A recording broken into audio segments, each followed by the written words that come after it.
Imagine being a king at the height of medieval power, yet convinced your body might shatter at the slightest touch. This wasn't the nightmare of a peasant, it was the delusion of France's monarch, Charles VI, whose fragile mind nearly broke his kingdom as completely as he feared breaking his own body. France in the late 14th century was a kingdom already stretched to its limits. The 100 Years' War with England had drained its resources, rebellion simmered among nobles, and the Black Death had thinned its population. When Charles VI inherited the throne in 1380, he was only 11 years old. France needed a strong, steady hand to steer it through crisis. Instead, it received a king whose reign would become one of the strangest and most tragic in European history. At first, there was hope. Known as Charles the Beloved in his youth, the boy king was crowned at Reims with great ceremony. Regents ruled in his name. But by the time he reached adulthood, Charles appeared to be everything France needed. He was handsome, intelligent, and popular among his subjects. In his early years of rule, he seemed determined to bring stability. Taxes were lowered, corrupt officials were dismissed, and reforms were promised. The people saw in him a monarch who might finally ease their suffering. But cracks soon began to appear, not in glass, but in Charles's mind. In 1392, while leading an expedition against a rebellious noble, Charles suffered his first public breakdown. The story was whispered across Europe as his army marched through a forest in the heat of summer. A madman leapt from the trees, grabbed the king's horse, and cried out that Charles was betrayed. Moments later, the king turned on his own men. Sword in hand, he slashed at his companions, killing several before being subdued. The incident shocked the kingdom. A monarch attacking his own guards was not just troubling, it was terrifying. Chroniclers recorded that after the frenzy passed, Charles fell into a stupor, unable to recognize his closest advisors. Some believed he had been bewitched, others suspected divine punishment. But whatever the cause, it marked the beginning of an unraveling that would last decades. The attacks came and went. Sometimes Charles was lucid, presiding over councils, issuing decrees, and showing flashes of wisdom. Other times, he slipped into delusion. He would wander the palace halls without recognizing his wife or children.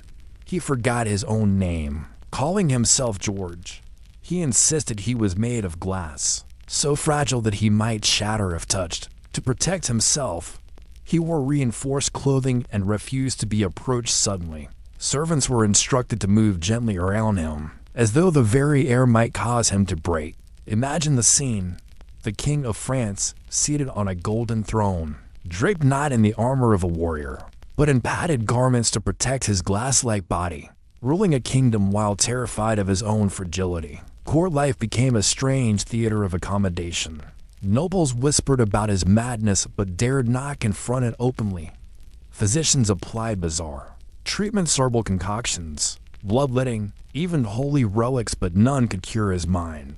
Clergy declared his suffering proof of sin, urging prayer and fasting.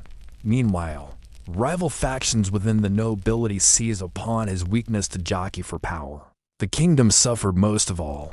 When Charles was lucid, France had a chance at unity. When he was mad, the realm descended into chaos. The royal council split between two competing groups: the king's brother, Louis of Orleans, and his uncle, the Duke of Burgundy. Both sought to rule in Charles's name, and their rivalry soon tore the nation apart.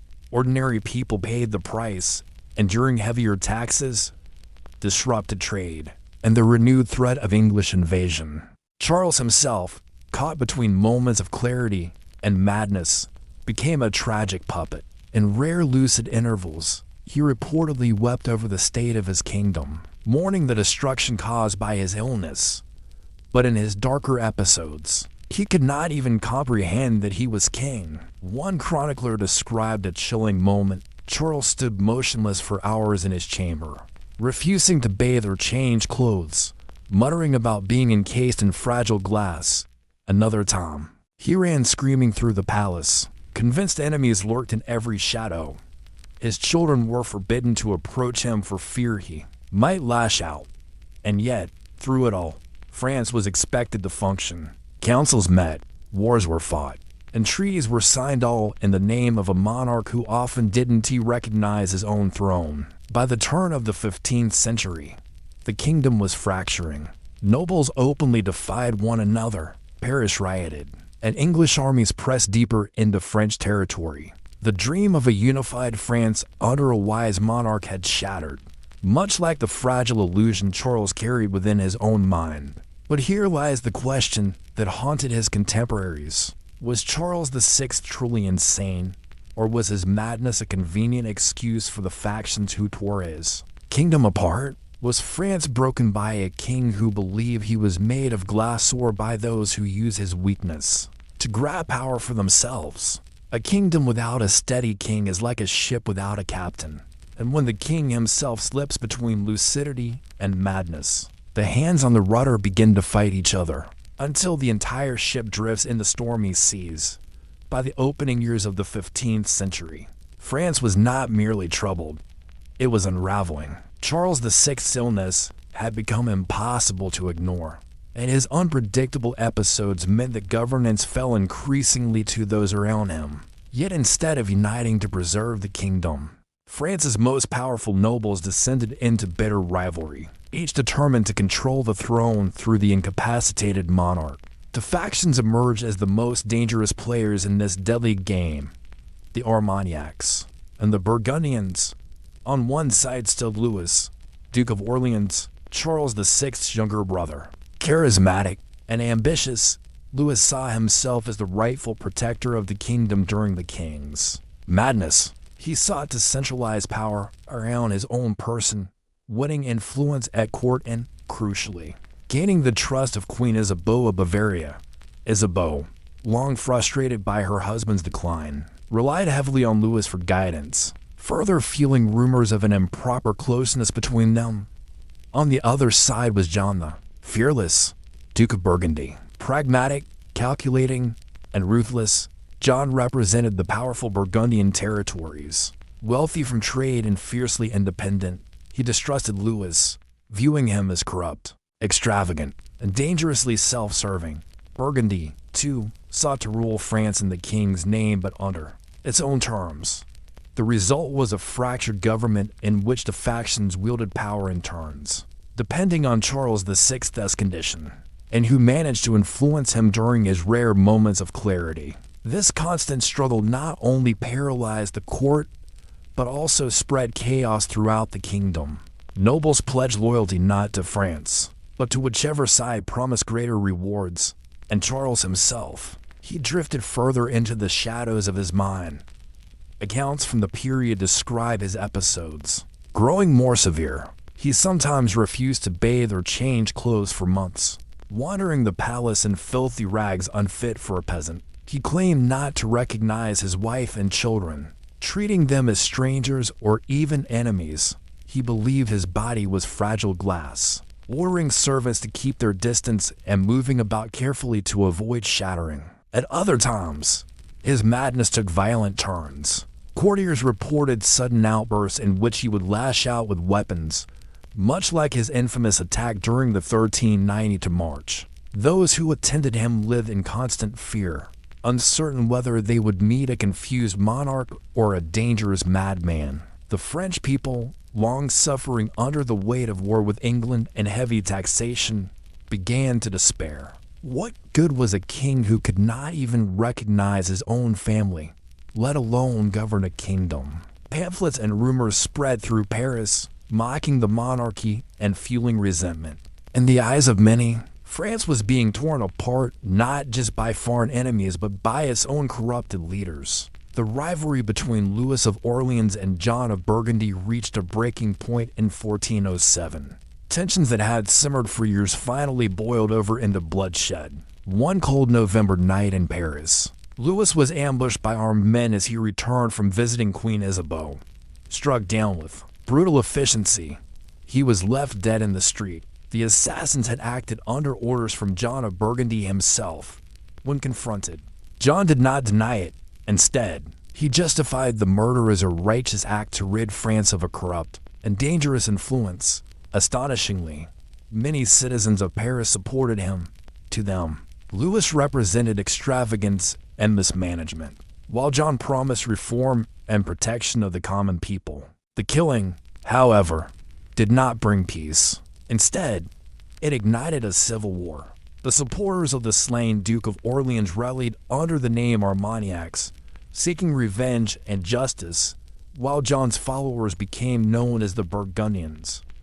What began as a rivalry between two nobles now consumed the entire kingdom, plunging France into decades of internal conflict. Through all of this, Charles VI remained a tragic figurehead. At times, he was paraded before the people in grand processions, dressed in royal finery, smiling and waving as though he were still capable of rule. Yet behind closed doors, he was often incoherent, muttering about glass bones, or sitting for hours in silence, lost in a fog of confusion. His image was used to legitimize decisions he scarcely understood. His royal seal affixed to decrees crafted by whichever faction currently dominated his court. Meanwhile, the English watched with keen interest. To them, France's internal division was an opportunity too, tempting to ignore. Henry V of England, an ambitious and skilled warrior, recognized that a fractured France could not resist invasion. He prepared his armies, waiting for the right moment to strike. For ordinary Frenchmen, life grew harsher. Taxes increased to fund the endless struggle between Armagnac and Burgundian forces. Bands of mercenaries roamed the countryside, looting and burning in the name of one faction or the other. Cities declared loyalty and switched sides as power shifted, and in the heart of it all sat Charles VI, the king who thought himself made of glass, while his kingdom shattered like fragile crystal around him. By the 1410s, the conflict had reached its peak. Paris itself became a battleground, with Armagnac and Burgundian mobs clashing in the streets. The once proud capital of France descended into lawlessness, its citizens caught between two competing visions of leadership, neither capable of restoring order. And then, in 1415, as France tore itself apart, Henry V of England made his move. He landed in Normandy, launching a campaign that would culminate in one of the most famous battles in history, Agincourt.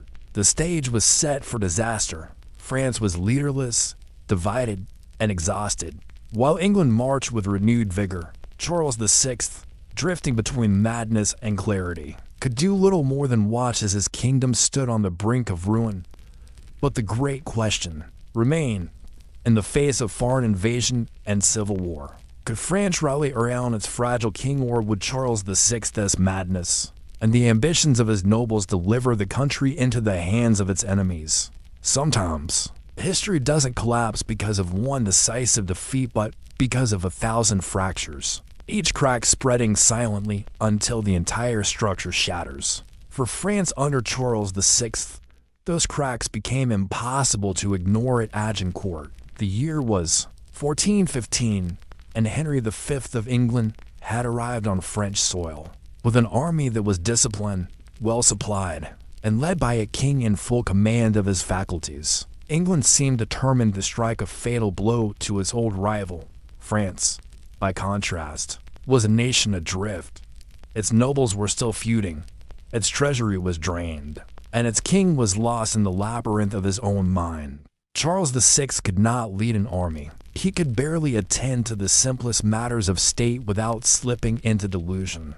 As a result, the defense of France fell into the hands of nobles whose loyalties were divided and whose ambitions outweighed their sense of unity. The climactic moment came on October 25th, 1415, the Battle of Agincourt. The French fielded a massive force, perhaps 4 or 5 times the size of the English army. On paper, the outcome should have been a crushing victory for France. But numbers mean little when leadership is broken. French commanders squabbled over strategy. Some argued for caution, others for immediate assault. In the end, pride and arrogance won out. The heavily armored French knights, confident in their superiority, charged across the muddy battlefield toward the English lines. What followed was slaughter. The ground was thick with rain and muck, slowing the French advance. The English longbowmen, positioned with deadly precision, unleashed volleys of arrows that pierced armor and brought chaos to the charging knights. Those who reached the English lines found themselves funneled into narrow killing zones, where they were cut down mercilessly. By day's end, thousands of French nobles lay dead or captured, while the English had suffered only minimal losses. Agincourt was not just a battle lost, it was a humiliation. It symbolized everything that was broken in France: arrogance without unity, strength without strategy, and a king who could not lead his people.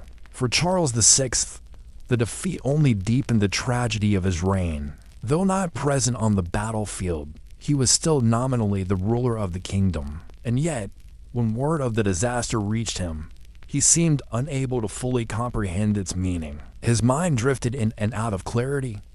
At times, he would ask about the losses with apparent concern. At others, he seemed detached, as though the destruction of his armies were no more real to him than the fragile glass body he believed himself to possess. The years after Agincourt brought no relief. France remained divided between Armagnac and Burgundian factions, each blaming the other for the kingdom's misfortunes. The English, emboldened by their victory, pressed further into French territory. Cities fell, fortresses surrendered, and the French crown lost much of its authority. By 1420, the kingdom reached its lowest point. That year, the Treaty of Troyes was signed, a document so devastating that many contemporaries could scarcely believe it. Under its terms, Charles VI recognized Henry V of England as the rightful heir to the French throne, disinheriting his own son, the Dauphin Charles. It was, in effect, the surrender of France's future. Why would Charles agree to such terms? The truth is that he had little say. His madness left him incapable of serious negotiation, and Queen Isabeau, long aligned with the Burgundian faction, pushed the treaty forward. To the English, it was a triumph. To the French people, it was betrayal. When Charles VI died in 1422, after more than 4 decades on the throne, France was a kingdom in ruins. Its monarch had spent much of his life trapped in delusion, while his nobles tore the realm apart in their struggle for power. The King of Glass had presided over a kingdom that fractured, just as he believed his own body might fragile, brittle, and ultimately broken.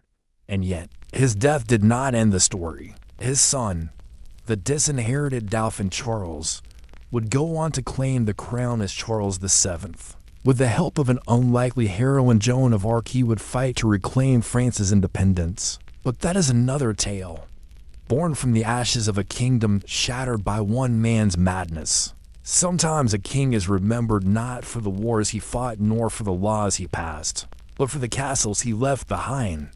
In the forests of Bavaria, spires rise into the clouds like something out of a fairy tale. Towers of stone and light that feel almost too beautiful to be real. Tourists today flock to Neuschwanstein Castle, the so-called Disney castle, without always realizing that behind its dreamlike walls lies the tragic story of a monarch who lost himself in fantasy. This was King Ludwig II of Bavaria, a ruler so enchanted by dreams that he neglected the harsh necessities of ruling, and in doing so, dragged his kingdom toward ruin. Born in 1845, Ludwig ascended the throne in 1864 at the age of just 18.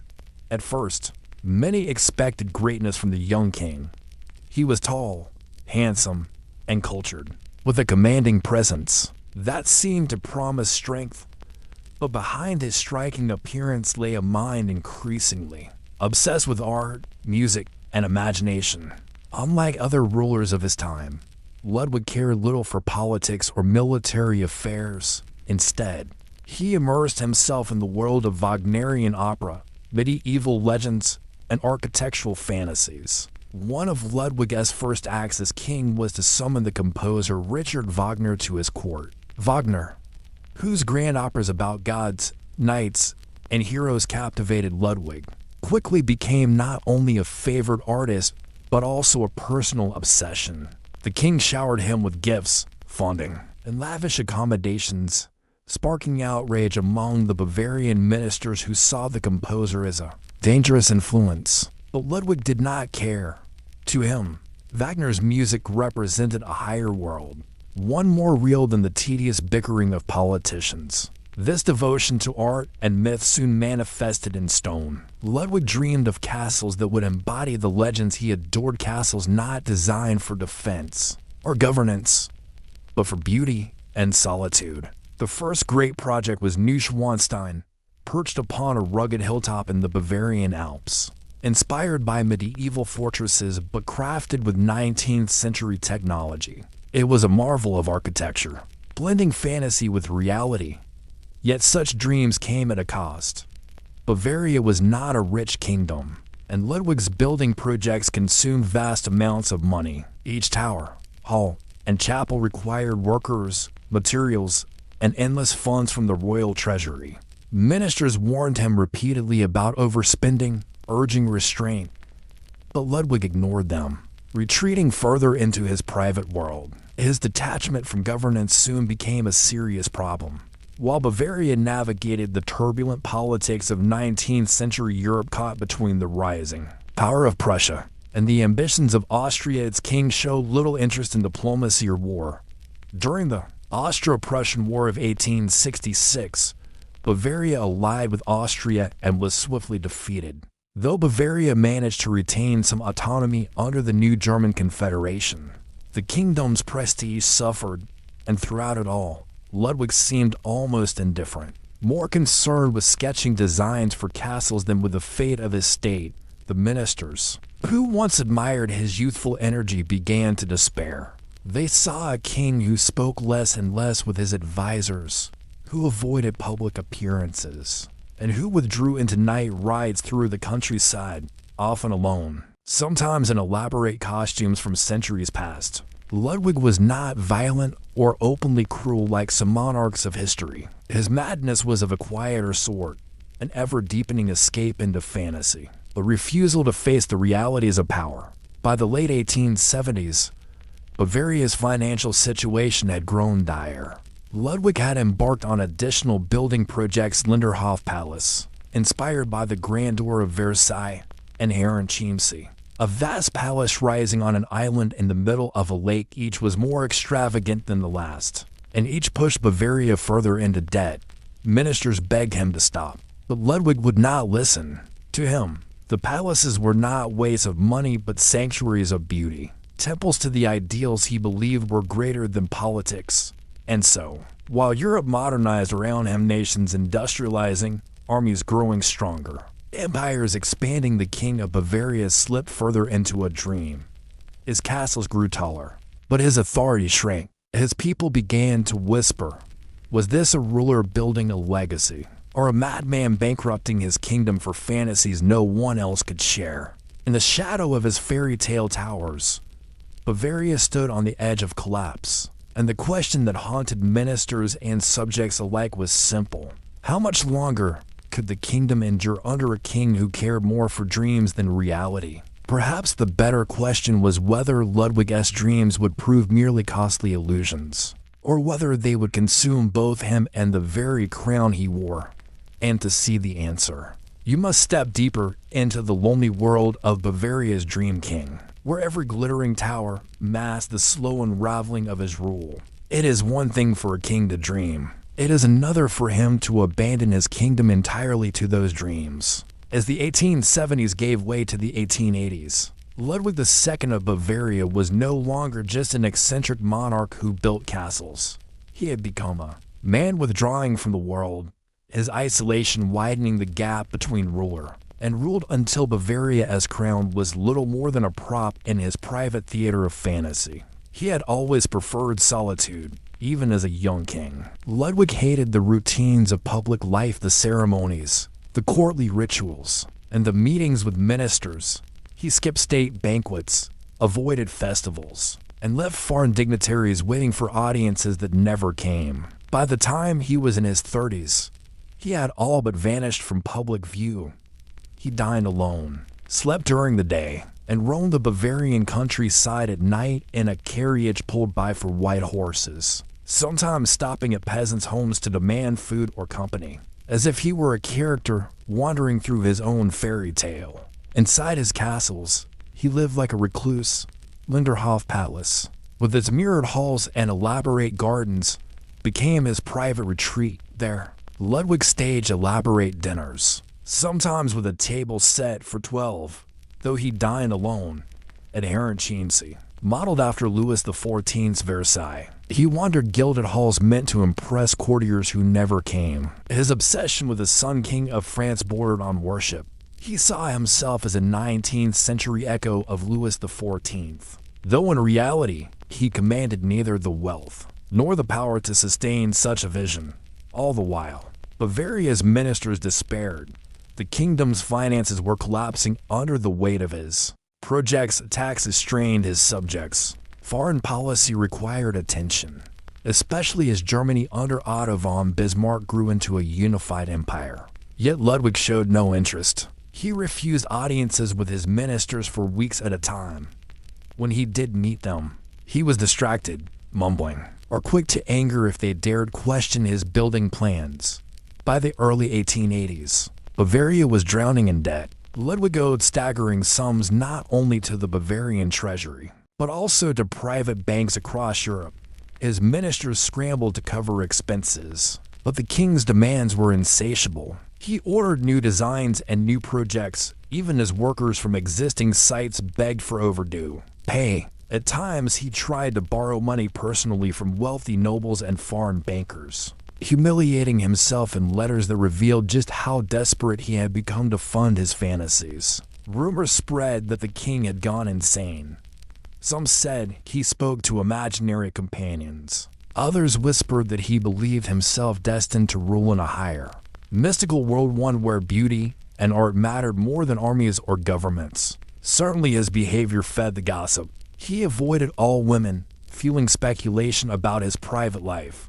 He trusted no one, dismissing servants without explanation, hiring new ones only to abandon them within weeks. Increasingly, he spent his nights wandering alone through unfinished halls, muttering lines from Wagner's operas as though speaking to gods and heroes invisible to everyone else. And yet, even in his madness, Ludwig could inspire awe. Travelers who saw his castles under construction were amazed at their ambition. Neuschwanstein, with its soaring towers and frescoed halls, was unlike anything built in Europe at the time. Some architects and artists praise him as a visionary, a man ahead of his era who dared to bring dreams to life in stone. To the Bavarian ministers, however, he was a disaster king, bleeding his kingdom dry while neglecting every duty of state. By 1885, matters could no longer be ignored. Creditors demanded repayment. Banks threatened to seize royal assets. The Bavarian government faced the prospect of national humiliation. If its king's debts were exposed, ministers met in secret, debating what to do. Could they remove the king from power? On what grounds? And if so, who would take his place? The answer they arrived at was both bold and dangerous. Ludwig II would be declared insane and deposed. They turned to psychiatrists, gathering testimonies from servants, officials, and even townspeople who had witnessed the king's eccentricities. A report was drafted, declaring Ludwig unfit to rule.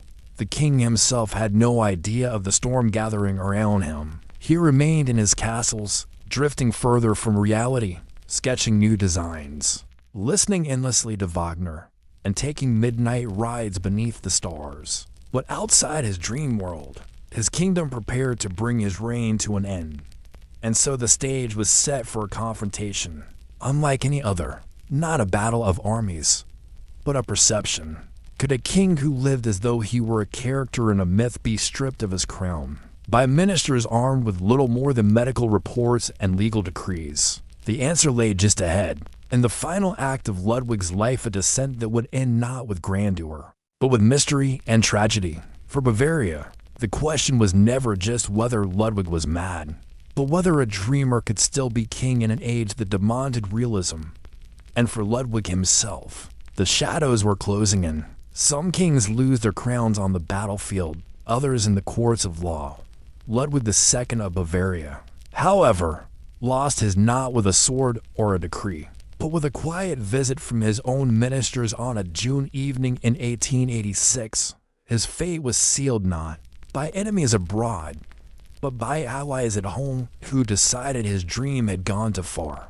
On June 10, 1886, officials arrived at Neuschwanstein Castle with an order declaring the king insane. They carried with them the psychiatric report that described Ludwig's eccentricities, his nocturnal wanderings, his lavish spending, his refusal to govern, his obsession with Wagner, and his detachment from reality. Though Ludwig had never been examined in person by the chief psychiatrist, Dr. Bernhard von Gutten, the testimony of dozens was considered enough.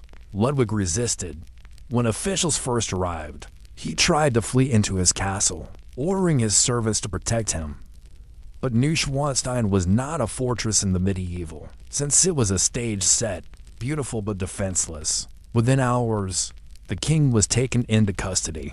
Bavaria had effectively deposed its monarch without bloodshed. He was moved to Burg Castle, a lakeside residence near Munich, and placed under the watch of Dr. von Gutten. Officially, he was now a patient, not a king. But for Ludwig, who had lived so long in a world of symbols and dreams, the humiliation was unbearable. He wandered the castle in silence, refusing to eat, speaking little to his attendants. At times he seemed to understand what had happened, at others, he appeared lost in thought, as if unsure whether this was real life or merely another act in the opera he imagined himself inhabiting. Then came June 13, 1886. That evening, Ludwig and Dr. von Gutten took a walk along the shores of Lake Starnberg. Hours passed, but neither returned. When searchers went looking, they found both bodies floating in shallow water near the shore. Ludwig's clothes were soaked, his face pale in the moonlight. Dr. von Gutten lay nearby. The official report claimed that Ludwig had drowned, suicide, perhaps, or a tragic accident. But the circumstances raised suspicion. The water where they were found was barely waist deep. Ludwig, though a poor swimmer, could likely have stood up and survived, and von Gutten's body bore signs of struggle, leading some to speculate that Ludwig had killed the doctor before meeting his own end. To this day, the mystery remains unsolved. Was it suicide, murder, or a desperate attempt at escape that ended with tragedy? No one can say for certain. What is clear is that Bavaria's dream king, who had built castles like scenes from legend, died not in the grandeur of a hall or the triumph of a coronation, but in silence under the gray waters of a lake. And yet, in a strange twist, Ludwig's madness gave Bavaria something it treasures to this day. The castles he bankrupted his kingdom to build Neuschwanstein, Linderhof, and Herrenchiemsee are now some of the most famous landmarks in Germany. They attract millions of visitors each year, generating wealth far beyond what Ludwig himself ever spent. The Disney castle, inspired directly by Neuschwanstein, became a global symbol of fairy tales. Ludwig's contemporaries had seen him as a disaster, a ruler lost in illusions. But in time, people began to see something else, a man out of place in his own century, a romantic dreamer living in an age of railroads, factories, and pragmatic politics. His downfall came because he could not balance dream and reality, and yet, in the long arc of history, it was the dream that endured. Ludwig's reign is still debated. Was he truly mad, or merely too imaginative for a world that demanded conformity? Whatever the answer, his story remains a warning and a wonder, the tale of a king who lost his throne to castles in the air but left behind castles in stone. And if Charles VI of France showed how madness could fracture a kingdom, Ludwig II showed how fantasy could empty its coffers. But what happens when a king's madness turns not to dreams or delusions, but to paranoia so poisonous that it devours everyone around him? For that, we must turn north, to the tragic reign of Eric XIV of Sweden. Some kings are remembered for their victories, others for their reforms. Eric XIV of Sweden is remembered for a bowl of pea soup, at least. That is how legend tells it, a king so consumed by paranoia that he poisoned his own nobles, and in the end, may have been poisoned himself. But to understand how Sweden's throne descended into such madness, You must first step into a kingdom caught between ambition and fear, and a ruler who could never tell friend from foe. Erik was born in 1533, the son of Gustav Vasa, the man who had torn Sweden away from the Kalmar Union and established it as an independent kingdom. Gustav was a stern, pragmatic king, remembered as the father of modern Sweden. Erik, his eldest legitimate son, was meant to inherit the legacy. When Gustav died in 1560, Erik ascended the throne. At first, the new king seemed promising. He was educated, fluent in multiple languages, and interested in art and science. He envisioned Sweden as a great power in the north, expanding its influence through war and diplomacy. But beneath this intelligence simmered instability. Almost immediately, Erik revealed a dangerous insecurity. His fear of rivals. Sweden's nobility was powerful, and Erik suspected them of plotting against him. He also distrusted his own brothers John, Duke of Finland, and Charles, Duke of Södermanland, where Gustav Vasa had ruled with iron control. Erik vacillated between charm and sudden bursts of anger. Courtiers never knew whether they would be rewarded with favor or destroyed with fury. Erik's foreign policy reflected both ambition and recklessness. He sought marriage alliances across Europe, even pursuing the hand of Elizabeth I of England. But while he courted queens abroad, his grip at home weakened. His pursuit of noble women angered families. His unpredictable behavior unsettled advisors.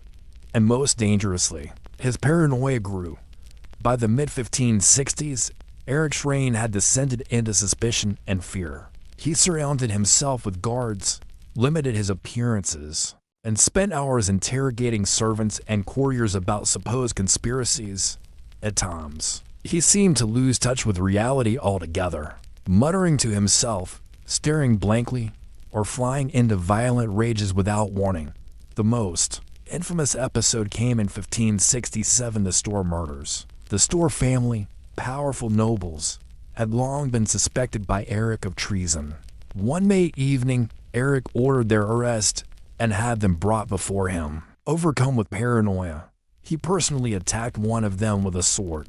What followed was a massacre. Several Storr nobles were murdered in the king's presence, their blood staining the halls. Afterward, Erik's remorse was as intense as his rage. He wept, begged forgiveness, and even attempted to compensate the families. But the damage was done. Sweden's nobility could no longer trust their king. The realm teetered on the edge of rebellion, while foreign enemies, particularly Denmark, watched with interest. Erik's mental instability only deepened. He became obsessed with astrology, spending hours consulting charts to divine his enemies' movements. He drank strange potions in hopes of curing his fits of madness. He alternated between isolation and bursts of violent suspicion. Even his own family was not safe. He imprisoned his brother John and treated him with cruelty. That shocked even hardened courtiers. The once promising monarch was now seen by many as a tyrant in the grip of madness. Sweden's nobility began plotting openly, while its enemies abroad prepared to strike. The kingdom stood at a crossroads. Could a paranoid king hold it together? Or would his own fears tear it apart? And that haunting question grew sharper with every passing year. When a king can no longer trust anyone, how long can he rule before his kingdom turns against him? The answer, as Erik XIV would discover, was not long.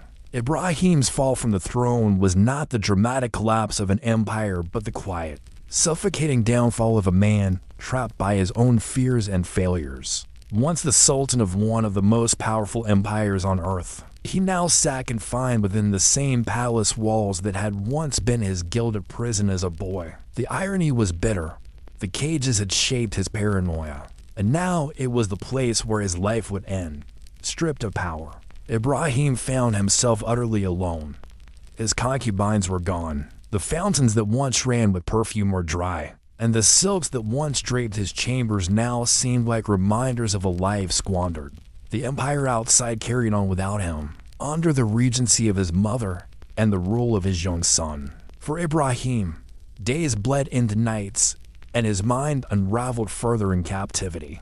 Chroniclers describe him as unstable in his final months, sometimes weeping, sometimes raging, often begging for mercy. He pleaded with his captors to believe that he could rule again, that he could change. But few listened.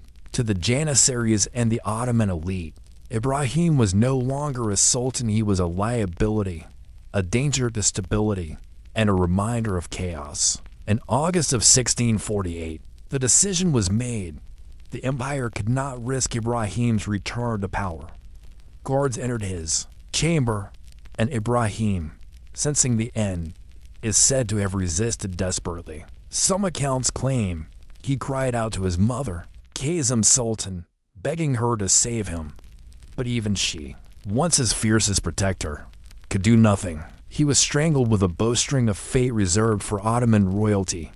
With Ibrahim's death, the empire turned the page, but the scars of his rule lingered. His son, Mehmed IV, would go on to reign for decades, while Kazem continued to guide the empire until her own violent end. Ibrahim, however, became a symbol not of glory, but of excess and instability. His reign reminded the empire of the dangers of rulers shaped by fear, indulgence, and paranoia. For the Ottomans, the Mad Sultan was both a tragedy and a warning that unchecked power, when coupled with a broken mind, could bring even the strongest empire to the brink. And yet, Ibrahim was not alone in history. Other rulers across Europe and beyond would also crumble under the weight of madness and suspicion. In Sweden, paranoia once again took the throne in the figure of Eric XIV, while in Spain, the royal line itself seemed to wither under the strange fate of Charles II, the king so frail and cursed that he was remembered as the bewitched. His story would show a different kind of madness, one not of indulgence, but of a dynasty collapsing under its own bloodline. Imagine a child born to rule an empire stretching from Spain to the Americas, yet too weak to walk properly, too frail to speak clearly, and too sickly to ever be trusted with power. That was Charles II of Spain, the last of the Habsburg dynasty, remembered in history as El Hechizado, the Bewitched. His life, from the very first breath, was a testament to centuries of royal inbreeding, political intrigue, and the slow decay of a once mighty empire. The story of Charles begins long before his birth, in the Habsburg family's obsession with dynastic purity. For generations, the Spanish Habsburgs married close relatives, cousins, uncles to nieces, believing it preserved power within the family. In reality, it concentrated genetic weaknesses.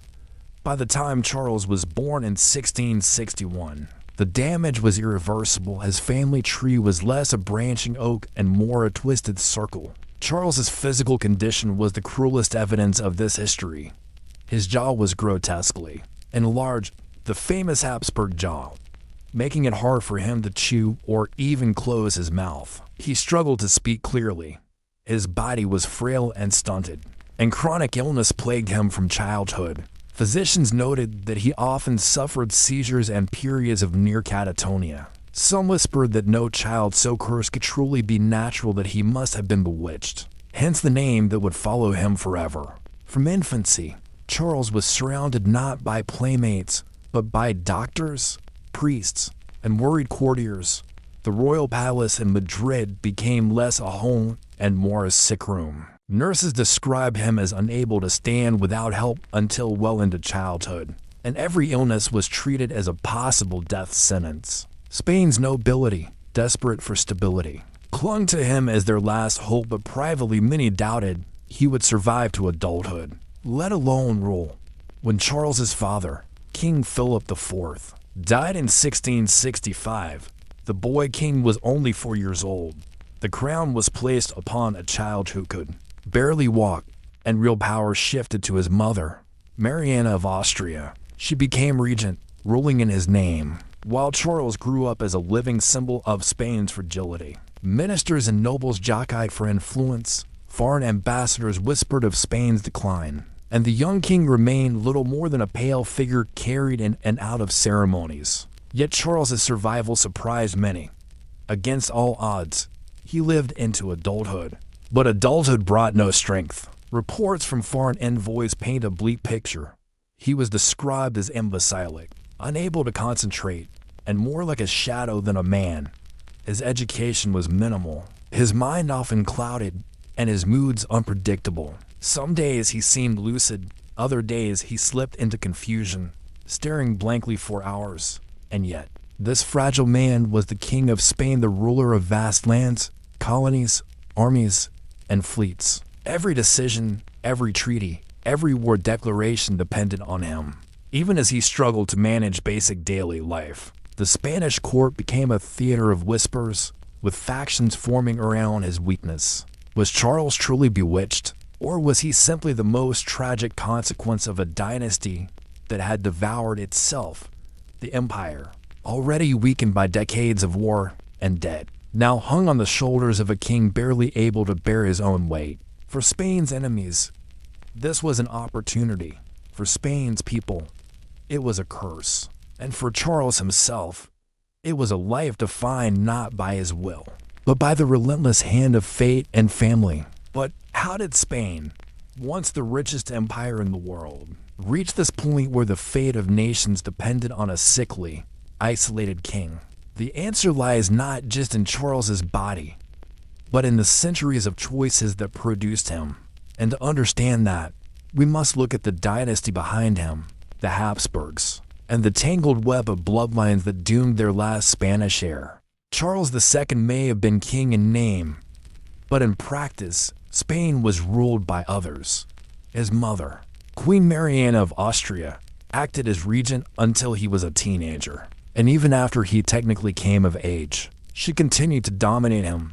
Mariana was fiercely protective, shielding Charles from responsibility, decisions, and even from people who might challenge her control. Some historians argue that she treated him less like a monarch and more like a fragile child, who could break at any moment.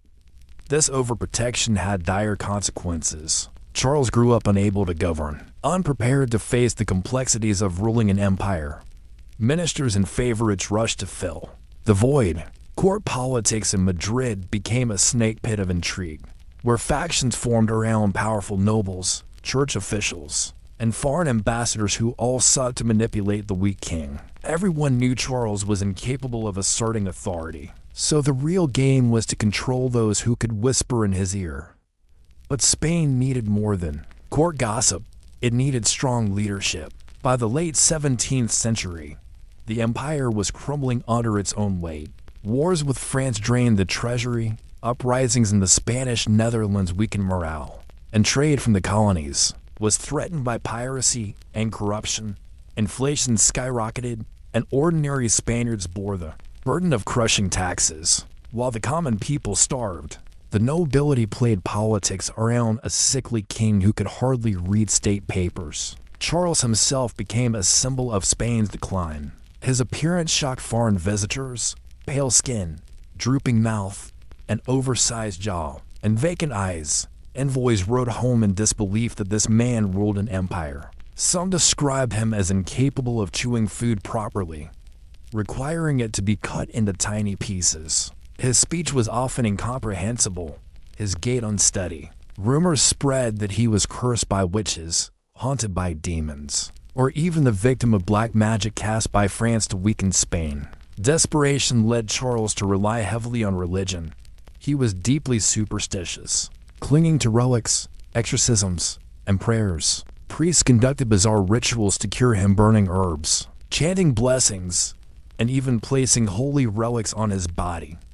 On one occasion, church officials reportedly made him drink potions to expel supposed demons. None of it worked. Instead, these rituals fed the belief that he truly was bewitched, that no natural explanation could account for his condition. Marriage was seen as Spain's last hope. If Charles could produce an heir, the dynasty might survive. But this ended in tragedy. His first marriage to Marie Louise of Orleans was childless. His young queen was said to be miserable, trapped with a husband incapable of intimacy. She died at only 26. Broken by the pressures of the Spanish court, Charles remarried, this time to Maria Anna of Neuburg, but again, no children came. The king's body simply could not carry the weight of legacy. Without an heir, Spain faced a terrifying question. Who would inherit the throne? France and Austria both had claims through family ties, and both eyed the Spanish Empire greedily. Diplomats across Europe maneuvered in secret, knowing Charles's death could plunge the continent into war. Meanwhile, inside Spain, factions blamed each other for the king's failures. Some accused the queen, others the priests, and others still the witches they swore had cursed him. Charles himself grew more paranoid with age. He ordered endless investigations into sorcery. Desperate to understand his own weakness, priests performed exorcisms in his palace. At one point, they even examined his body for signs of demonic possession. Reports claim they found evil substances inside him: nails, bones, pieces of hair, supposed proof the black magic was at work. To Charles, this confirmed what he always feared: he was less a king than a victim of dark forces. By the 1690s, Spain was barely holding together. Its colonies were restless, its armies underfunded, and its navy in ruins. The once mighty empire of Charles V and Philip II had become a hollow shell. All while Charles II wandered his palace, weak, confused, and childless. His reign was not marked by victories or reforms, but by waiting for his death, and with it, the fate of Europe. The bewitched king had become a living ghost, his very existence a reminder that empires could rot from within. And as his health declined, the greatest war of the century drew closer: the War of the Spanish Succession, a conflict born from one man's inability to rule, to lead, or to continue his dynasty. Imagine the Spanish court in the final years of the 1690s. The once grand palaces of Madrid echoed not with decisive royal commands, but with whispers of uncertainty. Charles II, the last Habsburg king of Spain, was alive but fading. His frail body, already ravaged by decades of illness, grew weaker by the day. Each cough, each fainting spell, and each failed ritual reminded the empire that its king was nearing the end. And with his end, the fate of Spain itself hung in the balance. By this point, Charles had become almost more of a relic than a ruler. He was paraded on feast days and ceremonies, but his presence inspired pity rather than confidence. Reports describe him as skeletal, with sunken eyes and trembling hands. He often struggled to walk without assistance, and his speech had grown so slurred that even courtiers, who had known him for years, could barely understand him. His body had betrayed him completely, and yet he was still king, the symbol of an empire too vast, too complicated, and too divided to simply vanish. But without an heir, the question of succession consumed both Spain and Europe. Who would rule after Charles?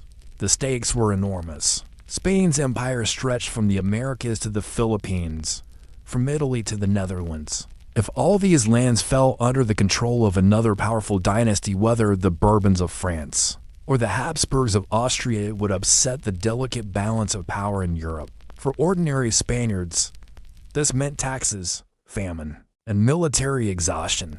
For kings and ministers across Europe, it meant the possibility of reshaping the entire continent. Charles himself became a pawn in this greater game.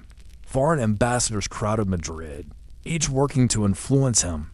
The French envoy urged him to name a Bourbon heir, while the Austrian envoy insisted on keeping the empire within the Habsburg family.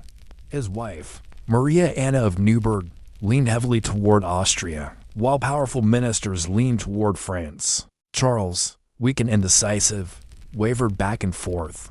The fate of empires rested in the hands of a man who could barely read the documents placed in front of him. In 1700, with his health rapidly deteriorating, Charles faced his final decision. He signed a will that named Philip of Anjou, the grandson of Louis XIV of France, as his heir. This choice shocked many in Europe. By granting the Spanish crown to a Bourbon, Charles effectively handed much of Europe's balance of power to France. Louis XIV could now dream of a French-Spanish superpower stretching across continents. Yet Charles believed this was the best way to preserve Spanish unity, better one heir than the empire being torn apart by rival claimants. On November 1st, 1700, Charles II died at the age of 38. His body, frail and exhausted, had finally given out. The autopsy report, circulated at the time, only added to his legend. Doctors claimed that his corpse was without blood, his heart the size of a peppercorn, his lungs corroded, his intestines rotted, and his body full of water. They even said his head was full of water and his brain dried out, whether exaggerated or not. The report cemented the image of Charles as a man cursed from birth, doomed by generations of inbreeding and the fragile to carry the weight of empire. But his death did not bring peace. Instead, it unleashed the War of the Spanish Succession 1701 to 1714, one of the largest and bloodiest conflicts of the early modern era. France, eager to defend Philip's claim, clashed with Austria, England, the Dutch Republic, and others who feared Bourbon domination. Battles raged across Europe from Flanders to Italy. From Spain itself to the colonies overseas, Spain became a battlefield for foreign powers, its people paying the price for decisions made in distant courts. For Spain, the war marked the true end of its golden age. The once mighty empire, already hollowed out by debt and decline, was carved up in treaties. While Philip of Anjou ultimately kept the throne as Philip V, Spain had to surrender key territories: Naples, Milan, the Spanish Netherlands, and more. The Bourbon dynasty began, but the cost was devastating. Spain would never again be the global superpower it had been under Charles V or Philip II. Charles II's legacy, then, was not of conquest or glory, but of weakness and collapse. He was remembered as El Hechizado, the bewitched, because people could not accept that a king could be so powerless, so fragile, without some supernatural explanation.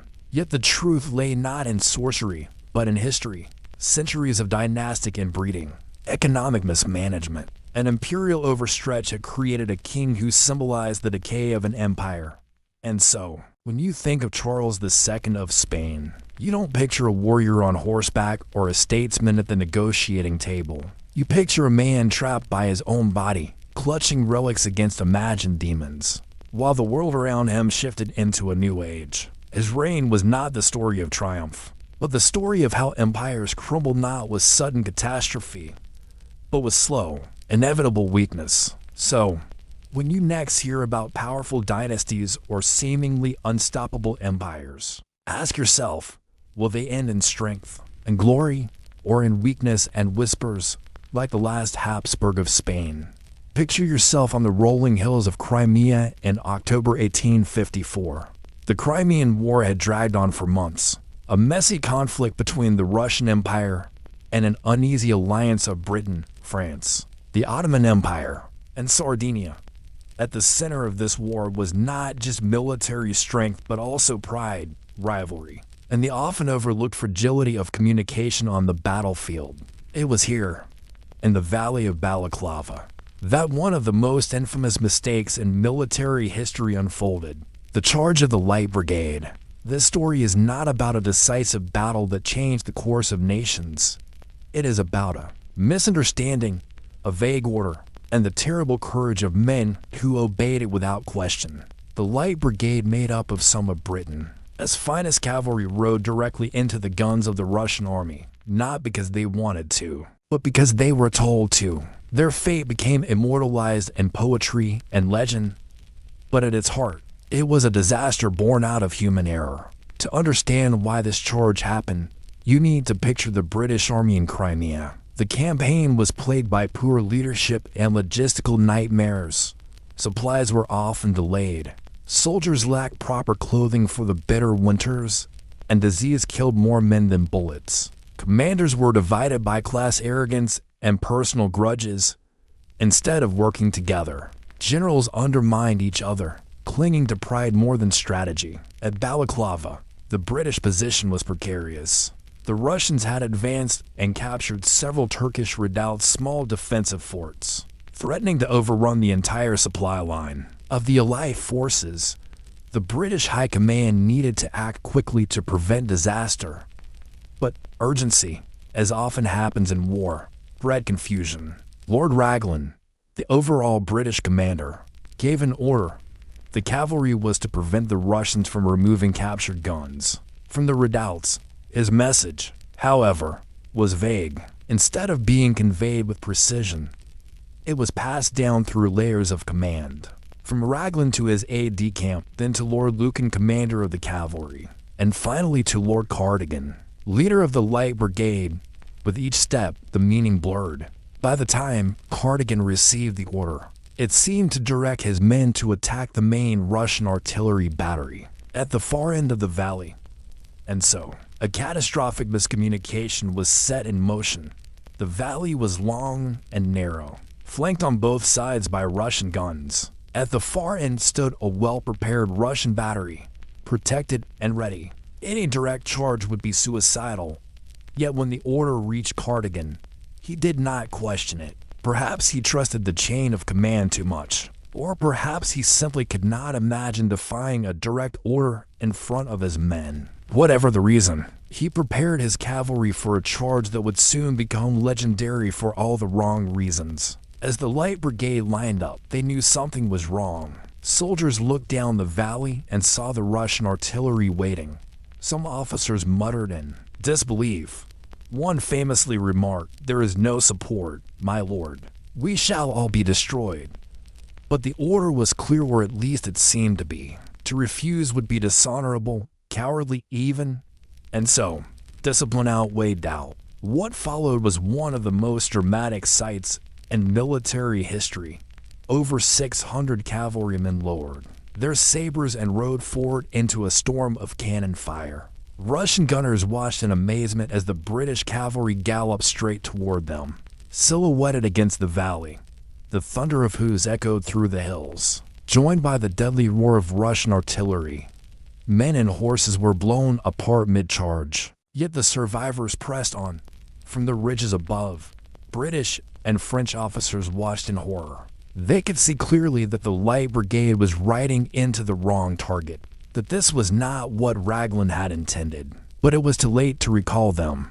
The charge had begun, and nothing could stop it. The Light Brigade reached the Russian lines, slashing at gunners in close combat. But their numbers had been shredded. Of the roughly 670 men who began the charge, less than half returned. Horses lay dead in heaps, officers were cut down, and survivors staggered back in disbelief. The charge was over in minutes, but its shockwaves rippled for decades. In Britain, the disaster was transformed into myth. Alfred, Lord Tennyson's famous poem, The Charge of the Light Brigade, immortalized the bravery of the cavalry, turning a blunder into a tale of heroism. The refrain, "There's not to reason why, there's but to do and die," captured the public imagination. Yet beneath the poetry was the stark reality. These men died not because of strategy, but because of muddled communication and prideful commanders. And that brings us to the deeper question: how could such a disastrous miscommunication happen in one of the most professional armies of the 19th century? Was it the fault of Raglan, whose vague order sowed confusion? Or Lucan, who failed to ask for clarification? Or Cardigan, who obeyed blindly instead of questioning the logic of the command? The truth lies in the tension between honor and reason, a tension that destroyed hundreds of lives in the valley of Balaclava. But if Section 1 ends with the chaos of the charge itself, Section 2 will take you deeper into the consequences. How did the survivors cope with the trauma? How did Britain react to the shocking reports of the disaster? And how did this single event reshape military thinking in the years that followed? The guns had fallen silent, but the valley was littered with the evidence of the charge. Horses, once proud and strong, now lay broken in the mud. Men who had ridden with shining sabers only minutes before lay motionless, their uniforms torn and bloodied. Survivors staggered back through the smoke, many dazed, some wounded, and others simply too shocked to speak. The charge of the Light Brigade had lasted less than 20 minutes, but for those who survived, the memory would never fade.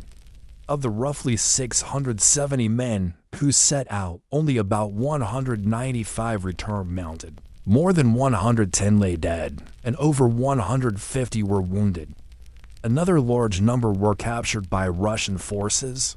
Nearly 400 horses were lost, an irreplaceable blow to the cavalry. For a small army already struggling with supply shortages, the destruction of so many trained animals was almost as devastating as the loss of men. The survivors who came back were greeted not with cheers but with stunned silence.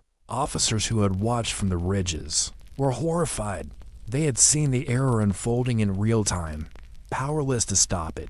French Commander General Bosquet, shaken by the spectacle, delivered the famous verdict, "C'est magnifique."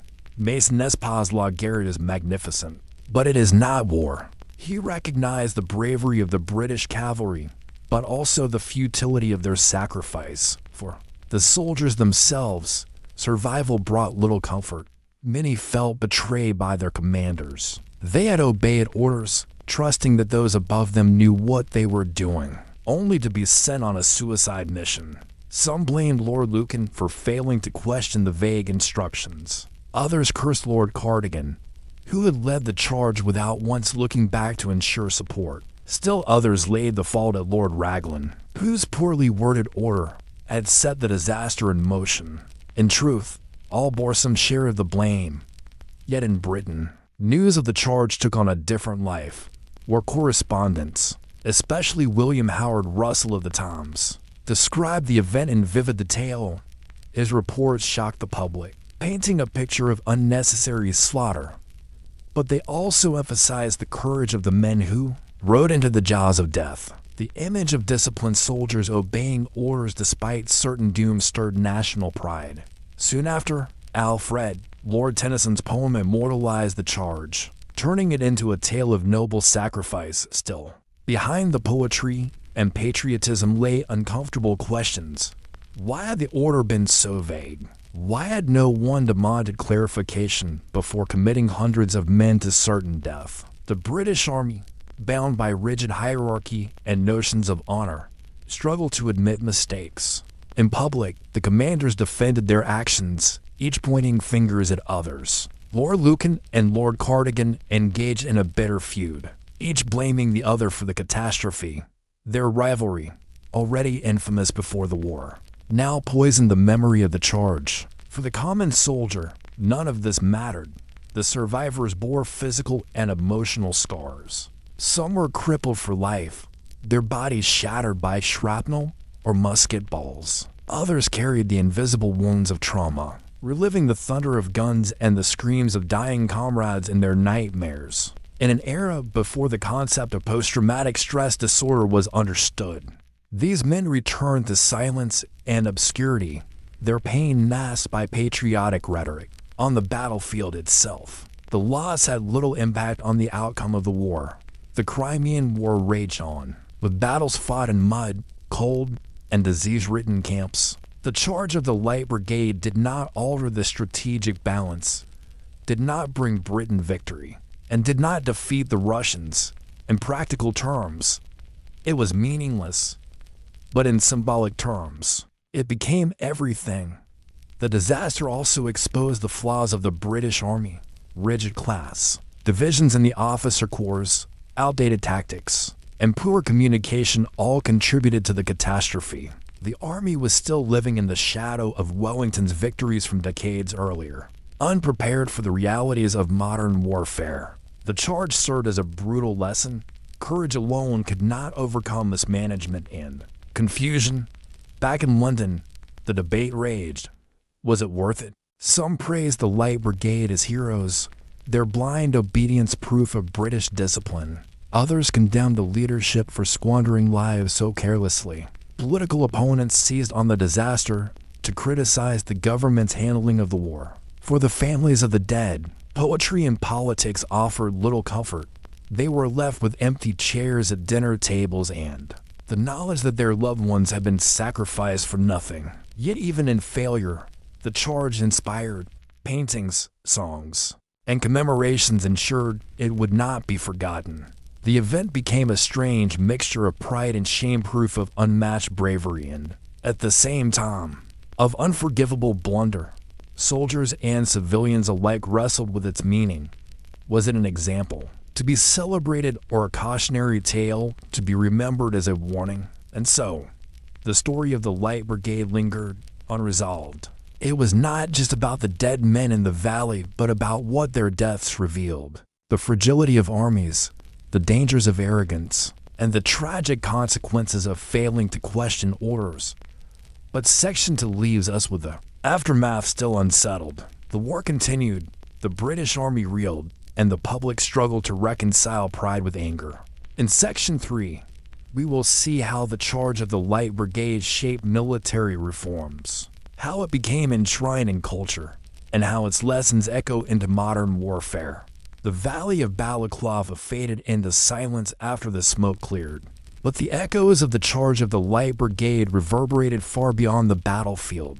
In Britain, in Europe, and even across the world, the disastrous charge became a symbol of bravery, of blunder, and of the fine line between the two. Yet its true legacy would not be written in the mud of Crimea, but in the reforms and reflections that followed.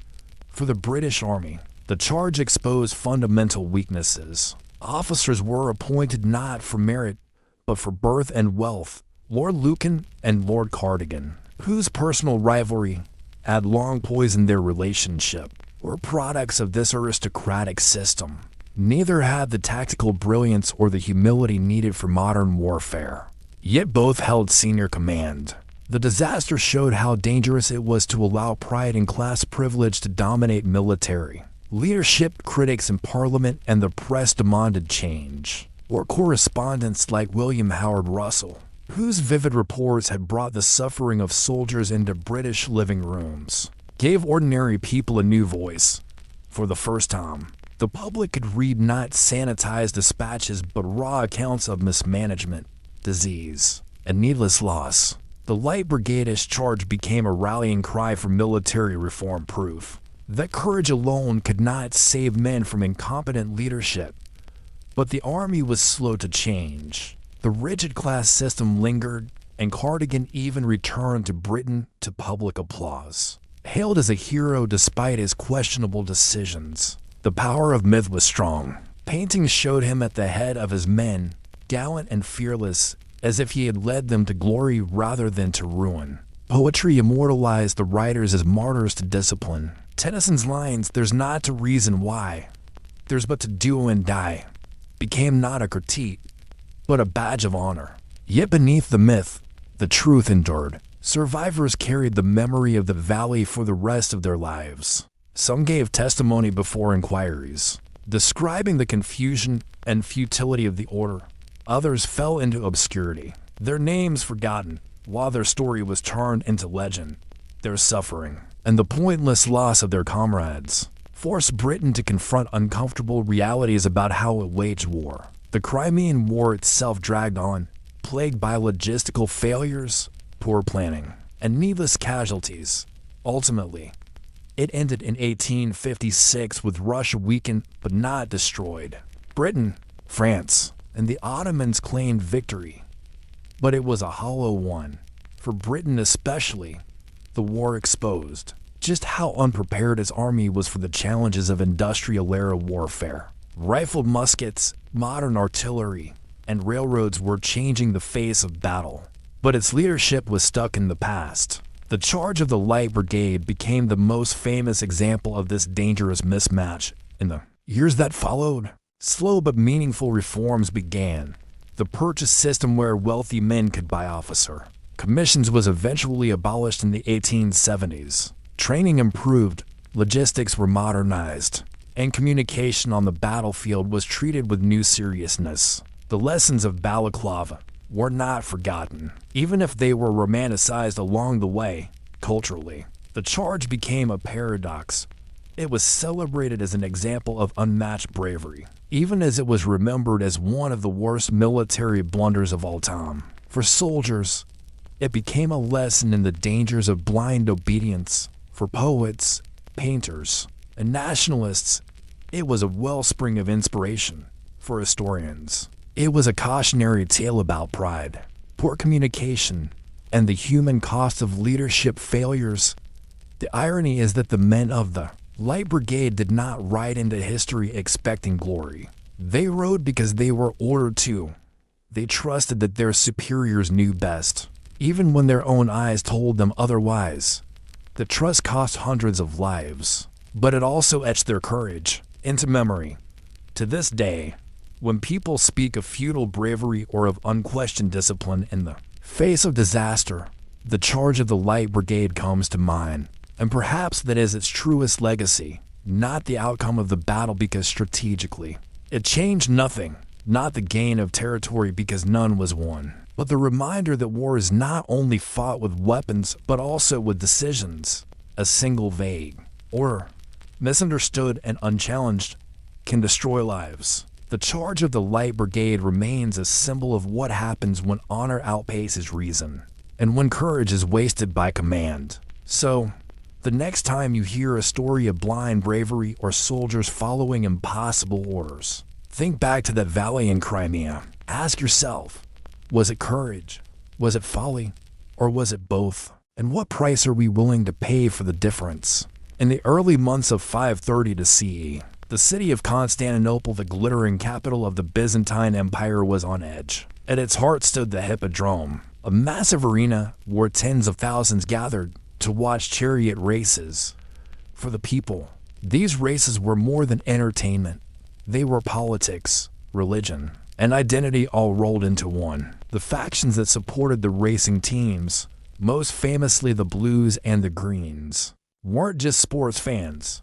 They were political movements, social clubs, and sometimes even armed gangs. Emperor Justinian I, who had ascended the throne just a few years earlier, faced growing resentment. His ambitious reforms, including heavy new taxes, had angered both the rich and the poor. Meanwhile, his legal changes and strict policies created enemies among the nobility. But the emperor's greatest vulnerability was the Hippodrome, because it wasn't just a racetrack, it was the beating heart of Constantinople's public life. Here, the masses gathered, their cheers and chants echoing like the voice of the city itself. Normally, the rivalry between the Blues and Greens kept the city divided. But by early January, frustration had reached a breaking point. High taxes, political corruption, and resentment toward Justinian's powerful wife, Empress Theodora, had created a powder keg. Then came the spark. A public execution was ordered for several members of the chariot factions. Involved in riots earlier that week, some men were hanged, but miraculously survived. They escaped to a nearby church, where they claimed sanctuary. Both were members of rival factions, one a blue, the other a green. When Justinian refused to grant them clemency, both sides found themselves united by outrage. For the first time in memory, Blues and Greens chanted not against each other, but against the emperor. On January 13th, during the races at the Hippodrome, the crowds began shouting a single word, Ni, Ka, Nika, meaning conquer or win. It was the traditional cheer for their teams, but now it was hurled at the emperor himself, twisted into a battle cry. What began as sports rivalry turned into a full-scale rebellion. The riots exploded across the city. Ordinary citizens, angry with taxes and corrupt officials, joined in. The mob stormed through Constantinople, burning buildings, looting shops, and even setting fire to the Hagia Sophia, the empire's grand cathedral. Senators and nobles who resented Justinian's rule quietly encouraged the chaos, hoping it would topple him from power. Within days, what began in the Hippodrome had become the greatest internal crisis of Justinian's reign. For Justinian, the situation was desperate. The empire he had worked so hard to strengthen now seemed on the verge of collapse. In the streets, chants for his removal grew louder. Some even declared a rival emperor. It seemed as if the unthinkable was about to happen. The Byzantine throne, shaken not by foreign armies, but by its own citizens. And so, in the winter of 532, Constantinople teetered on the edge of destruction. The emperor had two choices: flee the city to save himself or crush the rebellion no matter the cost. His decision, and the courage of one remarkable woman at his side, would change history forever. The fires of Constantinople did not die quickly. For 5 days after the chants of Nika first echoed in the Hippodrome, the rebellion spread like a storm. Palaces were torched, markets destroyed, and the city's greatest church, the Hagia Sophia, was reduced to smoldering ruins. From the narrow alleyways to the city walls, the smoke curled above the skyline, a reminder that the empire's proud capital could be turned to ash by its own citizens. Inside the palace, Emperor Justinian was nearly paralyzed with fear. He had ascended the throne in 527 CE with high hopes of restoring Rome's glory. But in less than 5 years, his authority was slipping away. The senators whispered against him, the mobs demanded his removal, and even some members of his court advised him to flee. For Justinian, abandoning Constantinople might mean preserving his life, but it would also mean losing the empire forever. The emperor was not alone in his despair.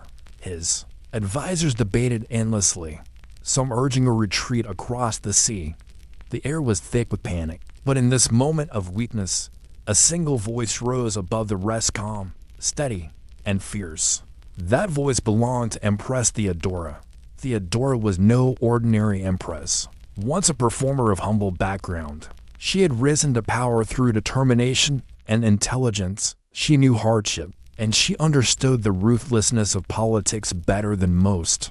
As the men around her wavered, Theodora delivered the speech that would define her legacy. She reminded Justinian that a crown was not something to be cast aside in fear. Royalty, she declared, as a fine burial shroud. To flee would be shameful, to die with dignity, defending the throne, was the nobler path. Her words cut through the silence like steel. Justinian, stirred by her courage, made his decision. He would not abandon the empire.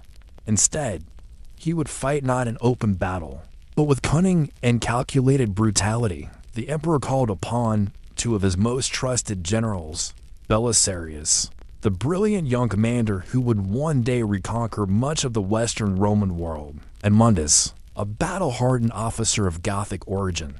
Together, they devised a plan that would bring the rebellion to a sudden and merciless end. The mob had gathered in the Hippodrome once again, believing they had the city in their grasp. Encouraged by senators who despised Justinian's reforms, the rioters were ready to crown a new emperor. From among the aristocracy, the Hippodrome, once the center of sport and festivity, had become the throne room of rebellion. Tens of thousands crammed into the arena, chanting, arguing, and demanding change. It was at this moment that Justinian's soldiers struck.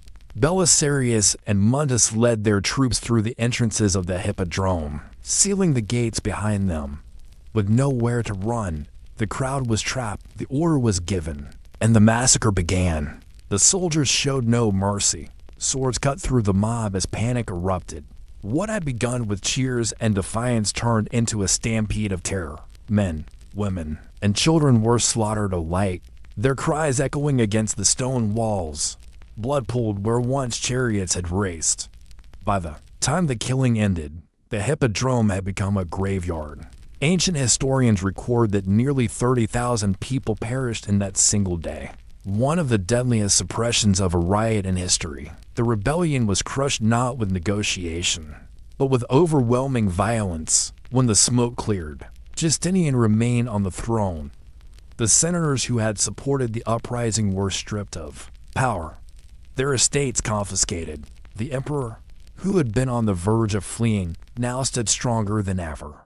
And at his side was Theodora, whose resolve had saved not only his rule, but the empire itself. Yet the massacre left a shadow over Justinian's reign. He had secured his crown, but at a staggering cost. The blood of tens of thousands stained his legacy. The streets of Constantinople whispered of his ruthlessness, and even his allies knew he would never again be seen as a merciful ruler. Still, in the wake of devastation, an opportunity emerged. With the rebellion ended and his enemies silenced, Justinian could now rebuild not only his capital, but also his dream of restoring Roman greatness. But how exactly would the emperor turn from a city in ruins to an era of unprecedented construction and conquest? And what legacy would rise from the ashes of the Nika riots? The Hippodrome massacre silenced the Nika riots, but when the dust settled, Constantinople was a scarred and broken city. Entire neighborhoods lay in ruins. The great Basilica of Hagia Sophia, once the spiritual heart of the empire, had been reduced to ash. Markets, palaces, and monuments bore the blackened marks of fire. For many citizens, the empire's capital seemed beyond repair. Yet Justinian saw not destruction, but opportunity. The rebellion had nearly toppled him, but now, with his enemies dead or scattered, he had complete freedom to reshape the city according to his vision. Where others saw rubble, Justinian saw the foundations of a greater Constantinople. His first and most ambitious project was the rebuilding of Hagia Sophia. He summoned to architects of genius, Anthemius of Tralles and Isidore of Miletus, and ordered them to create a church that would surpass anything the world had ever seen. Within weeks, construction began. Thousands of laborers toiled day and night, hauling marble, stone, and exotic materials from across the empire. Columns from ancient temples were shipped in. Gold mosaics were prepared. Domes rose from the ashes. The result, completed in less than 6 years, was nothing short of miraculous. The new Hagia Sophia was vast, luminous, and unlike anything ever built before. Its massive dome seemed to float above the city, catching the sunlight and dazzling all who saw it. Inside, golden mosaics shimmered like stars, and the acoustics magnified the chants of priests into heavenly echoes. It was said that when Justinian first entered the completed church, he exclaimed, "Solomon, I have surpassed thee." For the emperor, it was more than a church, it was proof that from ruin, greatness could rise. But the rebuilding did not stop there. Justinian launched an empire-wide program of construction. Aqueducts, fortifications, bridges, and churches sprang up across his territories. In Constantinople, new palaces and public buildings replaced those lost to the flames. The city became not only the political center of the empire, but also a shining jewel of architecture and engineering. Beyond construction, Justinian also sought to strengthen the empire's institutions. The shock of the riots convinced him that the law needed reform. Under the guidance of his jurists, he ordered the creation of the Corpus Juris Civilis, or body of civil law monumental codification of Roman legal traditions. This collection of laws would not only stabilize the Byzantine Empire, but also shape European legal systems for centuries to come. Yet the shadow of the Nika riots lingered. Justinian had rebuilt his empire stronger than ever, but the memory of the massacre never disappeared. For some, he was a savior who had restored order and created beauty from chaos. For others, he remained a tyrant who had slaughtered his own people to cling to power. Theodora, too, played a crucial role in the years that followed. Her influence in politics, her patronage of religious groups, and her steadfast partnership with Justinian ensured that the empire was guided by a pair who balanced each other, his ambition matched by her pragmatism. Without her speech during the riots, the empire may well have collapsed. The long-term impact of the riots was paradoxical. They revealed the fragility of imperial power, the volatility of public opinion, and the destructive potential of mob violence. At the same time, they cleared the path for a period of renewal. The same emperor who had overseen one of the bloodiest episodes in Byzantine history also became the builder of one of its greatest legacies. Standing beneath the dome of Hagia Sophia, one could sense both the weight of tragedy and the triumph of resilience. The city that had once burned now glittered brighter than ever. The lesson was unmistakable. Empires could be shaken to their core, but with vision and will, they could also rise again. And so, the Nika riots ended not with the fall of an emperor, but with the rebirth of a city. From ashes and blood, Justinian carved out a legacy that still endures today. So, as you reflect on this story, ask yourself, when chaos threatens to consume everything, is it destruction that defines us or what we choose to build afterward?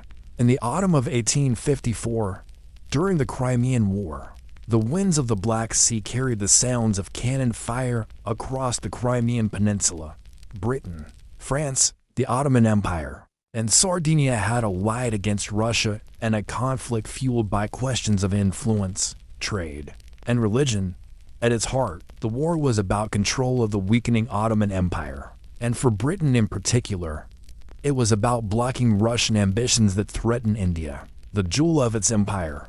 The Crimean War was one of the first modern wars. Telegraph lines transmitted news across continents, steamships carried troops and supplies, and journalists reported events almost in real time.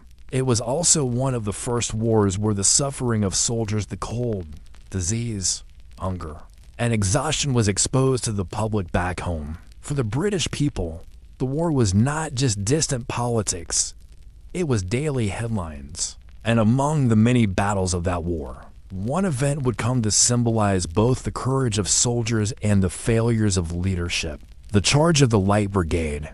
The setting was the Battle of Balaclava, fought on October 25, 1854.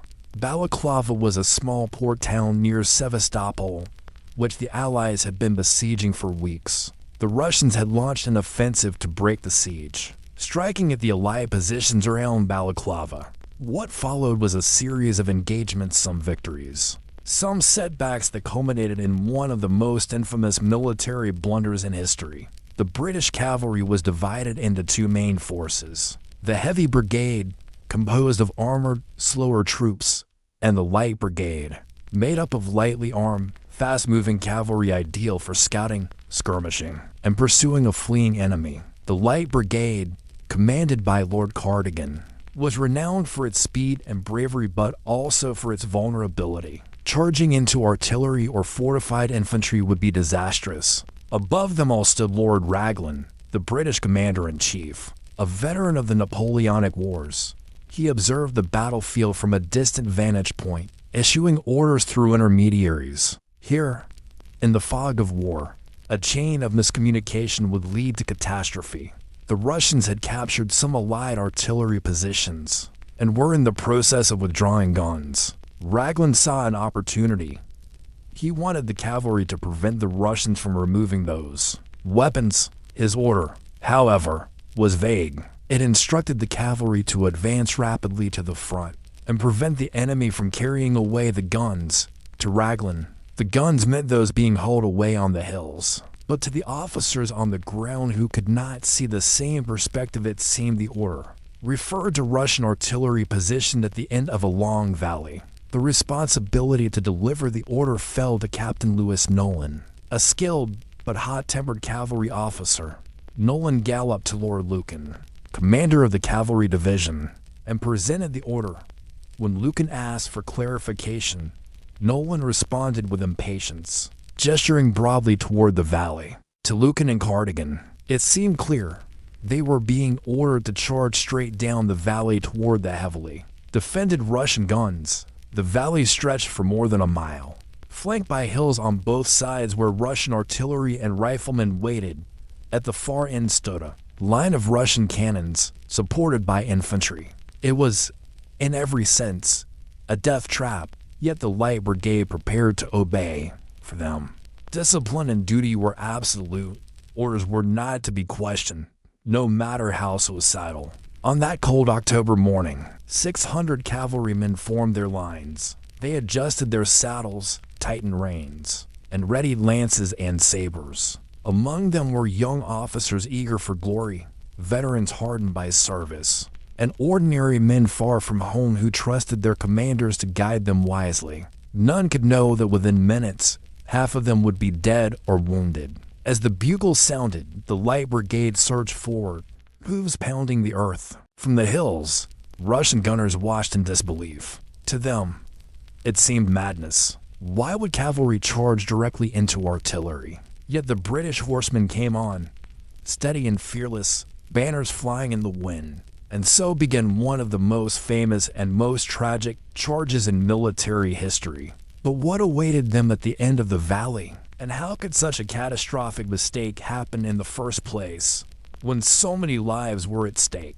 the Light Brigade surged down the long valley of Balaclava, their horses thundering across uneven ground, hooves kicking up dust and mud.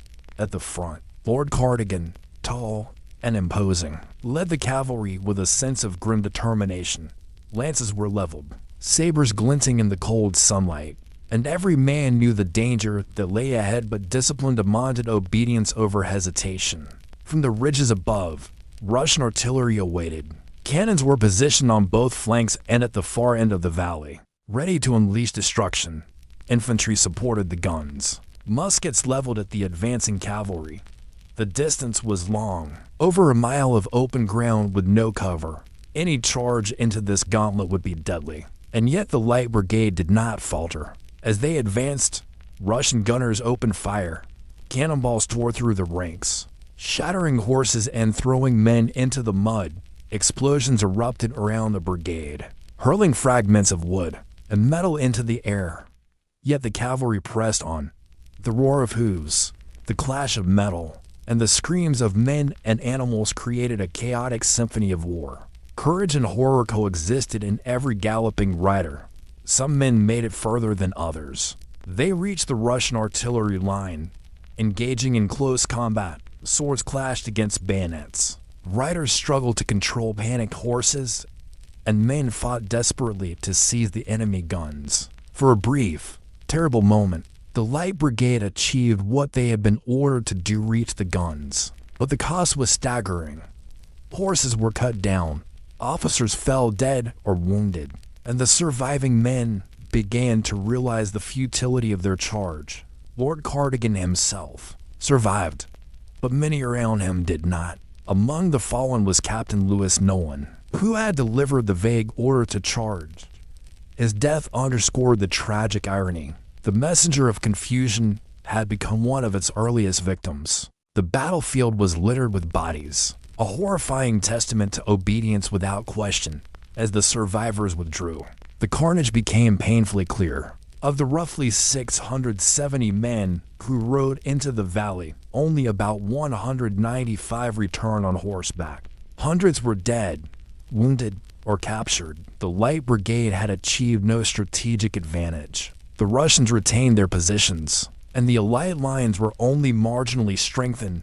In military terms, it was a disaster. Yet, in Britain, news of the charge evoked a different reaction. War correspondents praised the bravery and discipline of the cavalry, and poets like Alfred, Lord Tennyson, immortalized the event. "There's not a reason why, there's but to do and die," he wrote, capturing the heroic obedience of men who followed orders even to death. In public memory, the Light Brigade became an icon of courage, even as military analysts recognized the utter folly of the operation. The charge exposed the perils of miscommunication and poor leadership, Lord Raglan's vague order, the impatience and ambiguity of Captain Nolan, and the unquestioning obedience of Lord Lucan and Lord Cardigan combined to create a perfect storm of disaster. It was a lesson in the human cost of hierarchy, pride, and mismanagement. And yet, for the men who survived, the charge was not merely a historical moment, it was a living nightmare. Many suffered lifelong injuries. Horses lost in the charge were irreplaceable assets. Psychological trauma haunted the veterans, though few had words to express it. The Valley of Balaclava became a place of memory, grief, and reflection, a stark reminder that even the most disciplined forces can be rendered vulnerable by poor communication. So, as section closes, we are left with a haunting question. How could a single miscommunication cost hundreds of lives? And what does it reveal about the balance between duty and reason in warfare? When the dust cleared from the Valley of Balaclava, the scale of the tragedy became evident. The Light Brigade, once 670 strong, had been reduced by more than half. Horses lay in twisted heaps. Officers and men lay wounded or dead, and the valley itself bore the scars of artillery fire. Yet, paradoxically, the British public celebrated the bravery of the cavalrymen. Through newspapers, poems, and word of mouth, the charge of the Light Brigade became a symbol of heroism and selfless duty. Alfred, Lord Tennyson's famous lines, "There's not a reason why, there's but to do and die," captured the essence of obedience in the face of impossible odds. In Victorian Britain, the story fed into ideals of courage, honor, and sacrifice, portraying the men as paragons of duty. But behind the poetry lay a sobering reality. The charge had achieved nothing strategically. The Russian artillery remained in place. The siege of Sevastopol continued, and hundreds of men had died unnecessarily. Within the British military, the charge prompted reflection, controversy, and criticism. Lord Raglan, who had issued the original order, faced scrutiny for his vague instructions. Captain Lewis Nolan's role in delivering and interpreting the order was questioned, and the feud between Lord Lucan and Lord Cardigan intensified. Their personal animosities had contributed to the chaos, highlighting how human error and pride could magnify disaster on the battlefield. Despite the criticism, the bravery of the Light Brigade could not be denied. Historians emphasize that the cavalrymen followed orders with unquestioning discipline, facing almost certain death with courage. Yet, the event also became a cautionary tale. Discipline alone could not compensate for poor communication, unclear objectives, or flawed command structures. Armies needed not only bravery, but also clarity, coordination, and critical thinking at every level of leadership. The long-term lessons of the charge had practical implications. The British Army recognized the necessity of improving communication on the battlefield, especially between commanders and subordinates. Reforms were slow, but over the following decades, emphasis was placed on better training, clearer chain of command protocols, and more flexible tactics. The charge became a case study in military academies, illustrating both valor and the catastrophic cost of errors for the surviving soldiers. The aftermath was grim. Wounds, both visible and hidden, plagued them for the rest of their lives. Psychological trauma, though poorly understood at the time, left lasting scars. Veterans returned home to parades and recognition, yet their memories were haunted by the screams of comrades, the thunder of cannon fire, and the grim realization that their courage had been nearly wasted. Culturally, the charge of the Light Brigade entered British consciousness as a defining story of Victorian military ideals. Paintings captured the drama, monuments commemorated the dead, and poems ensured the story would be remembered for generations. Even today, the charge is studied as an example of both valor and folly, teaching us that heroism can coexist with tragedy and that the highest obedience may still lead to ruin if misdirected. Ultimately, the charge of the Light Brigade is a story of human complexity, of courage, miscommunication, pride, and sacrifice. It forces reflection on leadership, duty, and the consequences of unquestioned orders. When the soldiers rode down that valley in 1854, they were part of a disaster born not from weakness, but from the intricate and fragile machinery of command. Their bravery is undeniable, but the cost remains a haunting lesson for all who study history. And so, as you reflect on the Light Brigade, consider this: in moments of unquestioned duty, how often do we pause to question the orders we follow? How many disasters might be avoided if courage were tempered by reason?